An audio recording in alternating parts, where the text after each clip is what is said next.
Today is day 120 in my Abramelin operation, which coincides with the third phase of the operation beginning. Things become more intense in these final 2 moons or months of the operation. I'll quickly quote from the Sacred Magic of Abramelin the Mage, the Mathis translation on what the third phase of the operation consists of. Morning and noon you shall wash your hands and your face on entering the oratory. And firstly you shall make confession of all your sins. After this, with very ardent prayer, you shall enter the Lord to accord unto this particular grace. You shall do the same at midday before dining, and also in the evening, so that during these last 2 moons you shall perform the prayers 3 times a day, and during this time you shall ever keep the perfume upon the altar. Also towards the end of your oration you shall pray unto the holy angels, supplicating them to bear your sacrifice before the face of God, in order to intercede for you, and that they shall assist you in all your operations during these 2 moons.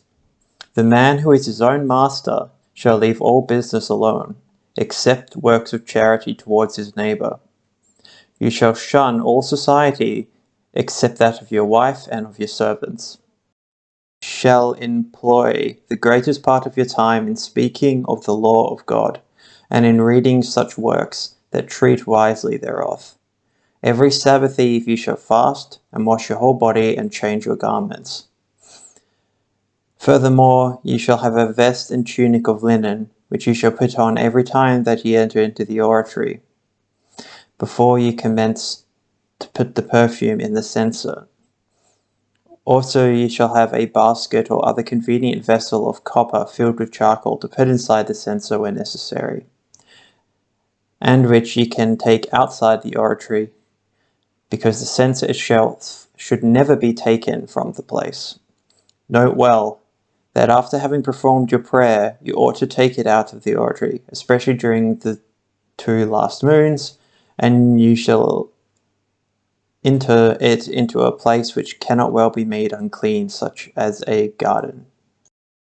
Basically, the prayer is now 3 times a day, and you're trying to also get in communication with angels, it seems, to intercede between between you and God. So things start getting serious here.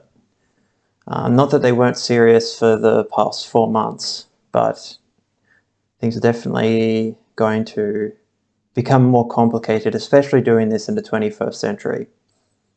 It's already complicated enough as it is to try and manage everything all around this bizarre antiquated operation that I am performing. Anyway, going into what has been happening over the past month, I haven't made any videos because things got a little bit chaotic when I had family visiting, and it took a little bit to kind of re-establish order. And at the same time, it was a difficult process because I had to make sure that what I was doing was not going to impact on them, and try and best confine the operation within my sphere without it breaking out. And because you can't perform banishing rituals, because it can possibly cut the connection with the angel, this makes things quite difficult. However, the use of salt has been unbelievably powerful. However, it has to be sea salt or kosher salt. And I've done experiments with this for months now, and the 2 weeks that my family were here, I put salt in those jars in the same way that in that thumbnail I had for the part 2 of day 90 of my Abramelin Operation update. I put more jars of sea salt like that around the apartment and in areas where they were sleeping and things like that, in order to give an extra form of protection,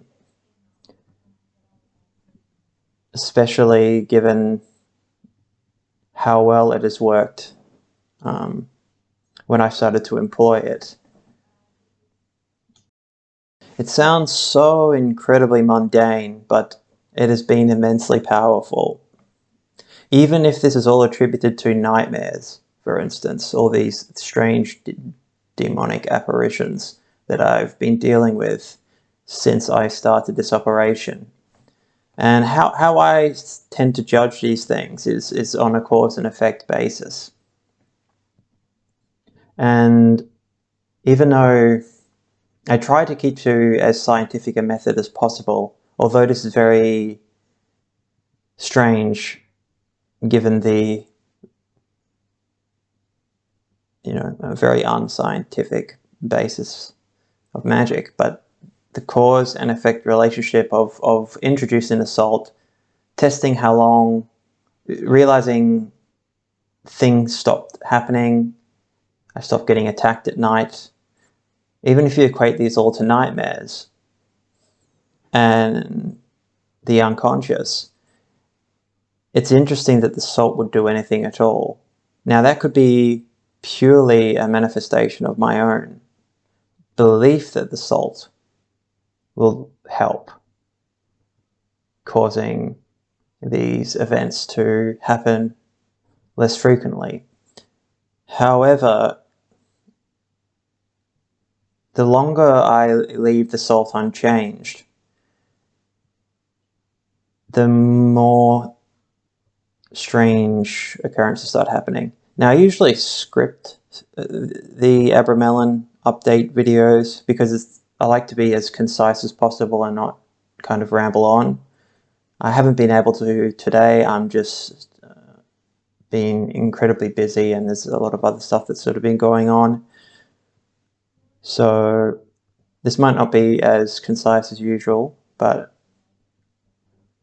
I did not want to leave it any longer, and I will come out with more content and more in an academic level, so I don't get off track. But yeah, weird things started to happen again when I did not change the salt. Things became, when I left it too long. And I had a very strange experience, which happened in the middle of the night sometime. And I could equate this to sleep paralysis, which is something I don't suffer from. However, from how the events transpired, I can't put it down to sleep paralysis. I was essentially woken up by a sort of middle-aged looking man standing in my bedroom looking at me. And then I thought, oh, not again. This thing's going to attack me, isn't it? And what was interesting is he wasn't transparent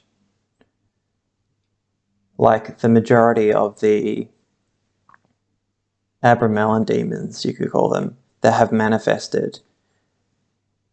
They are usually semi-transparent, and which Aleister Crowley in Magic Without Tears seems to equate that as being them being sort of half within the astral world and half in the physical.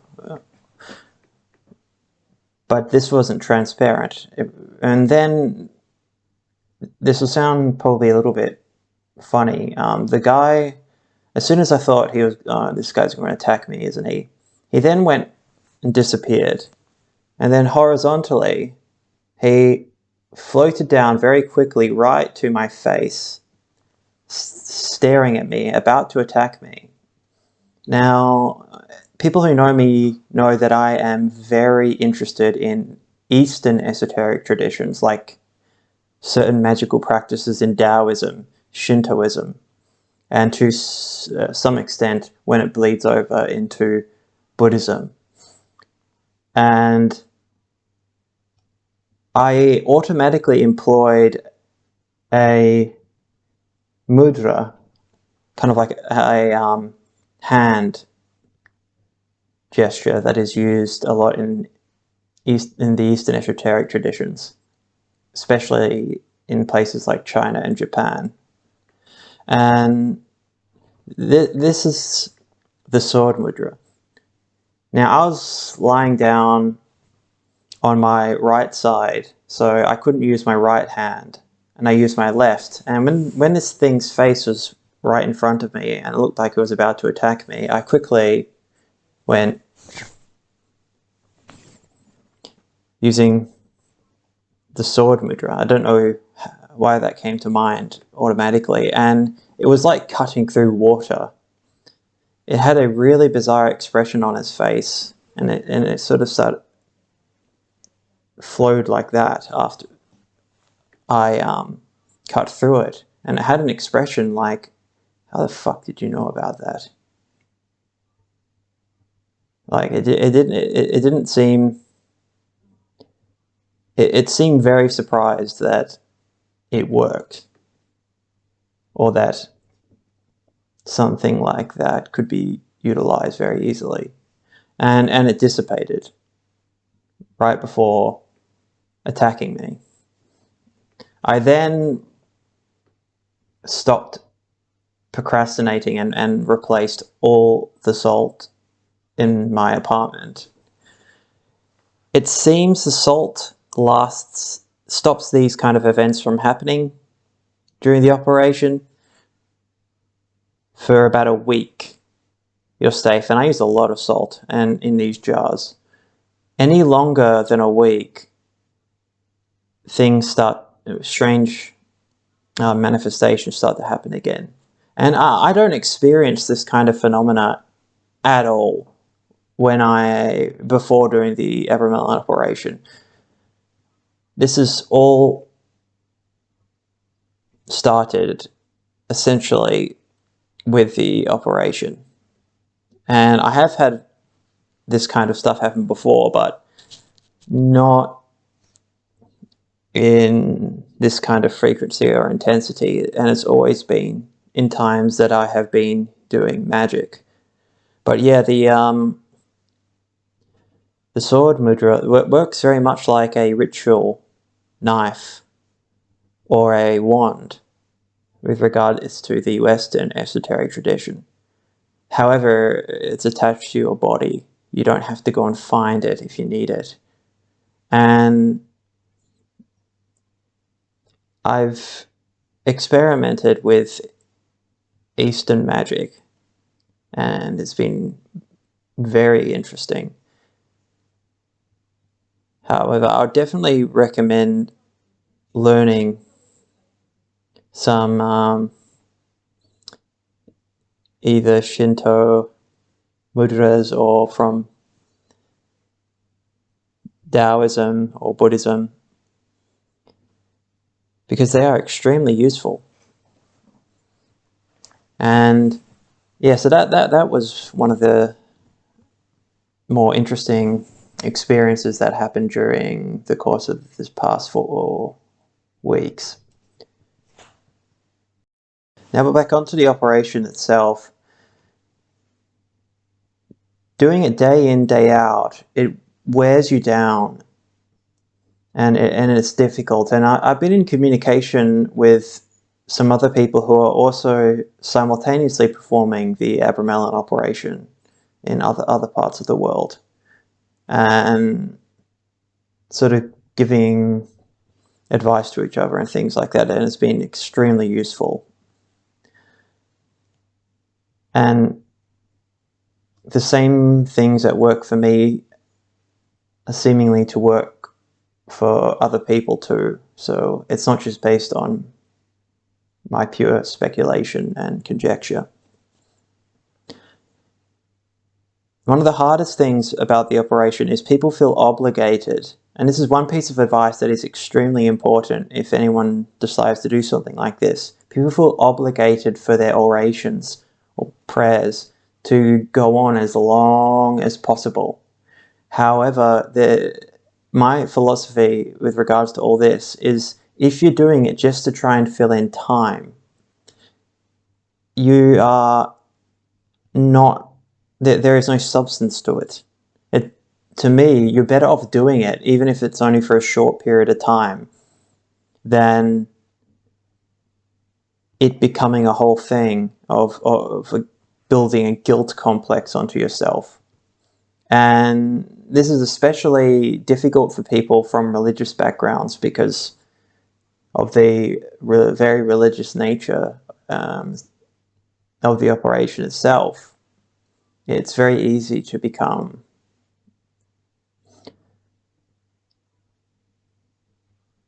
inflamed with a sense of failure and guilt over the time of your prayers or orations, but it changes daily. And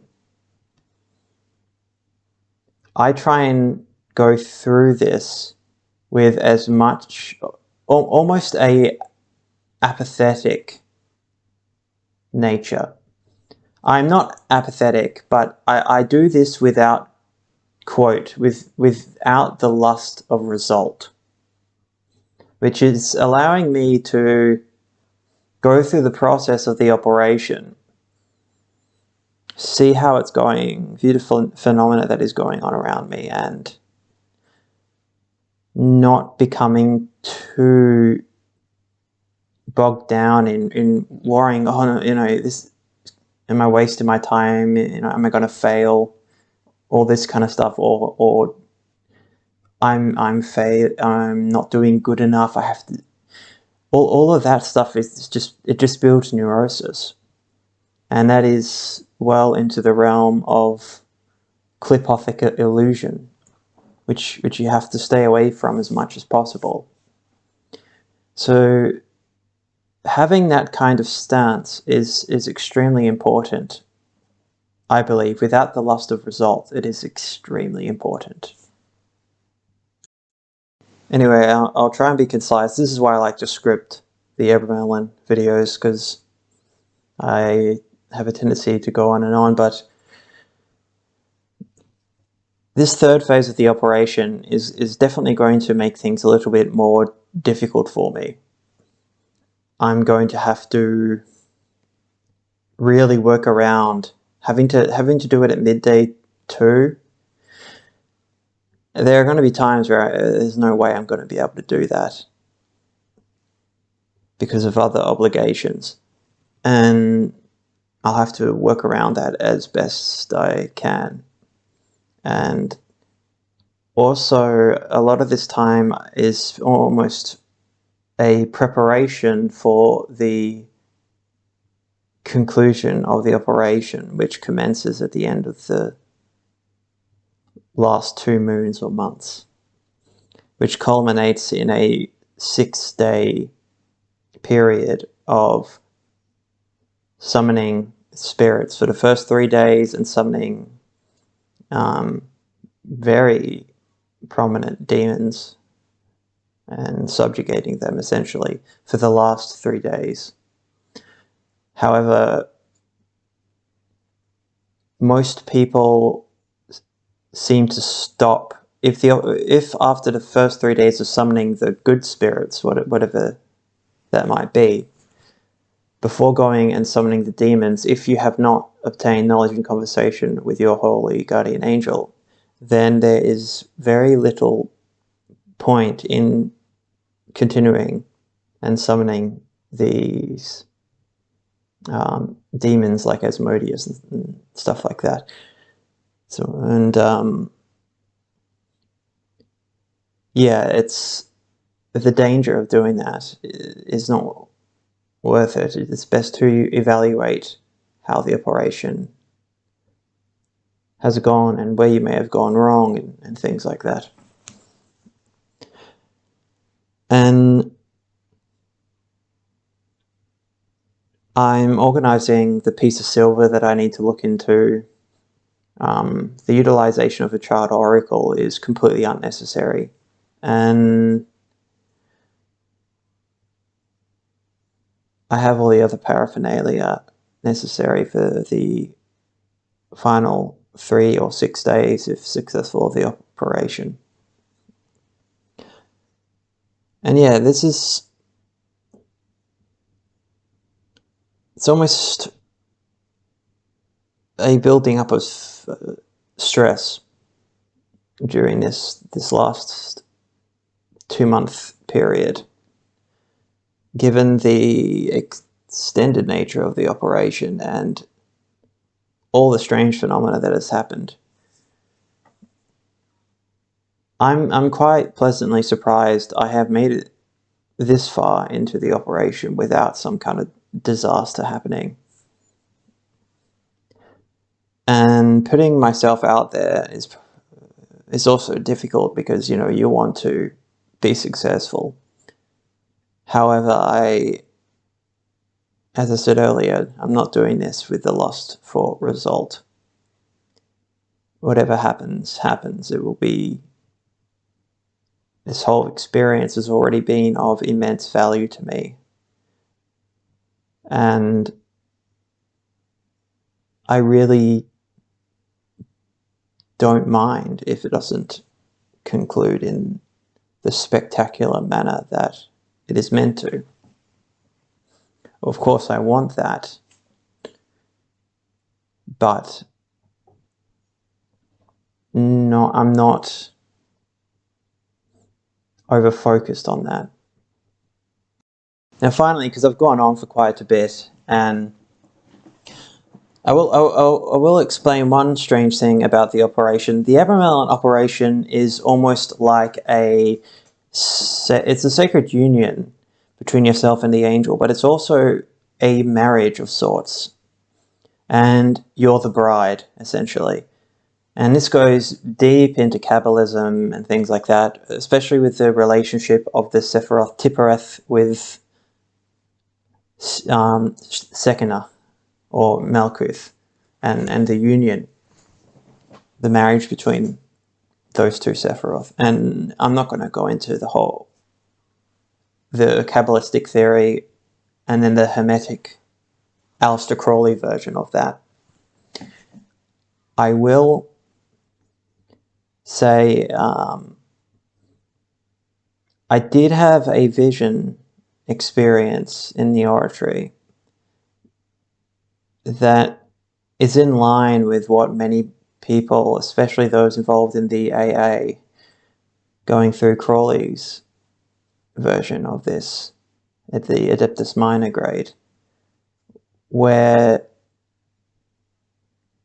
the Holy Guardian Angel essentially kisses you,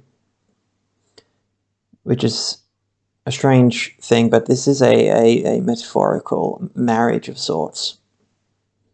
And as homoerotic as it may sound, I had a vision of a angelic-like figure which gave me a kiss. And this is very much in line with a lot of stuff involving the AA, and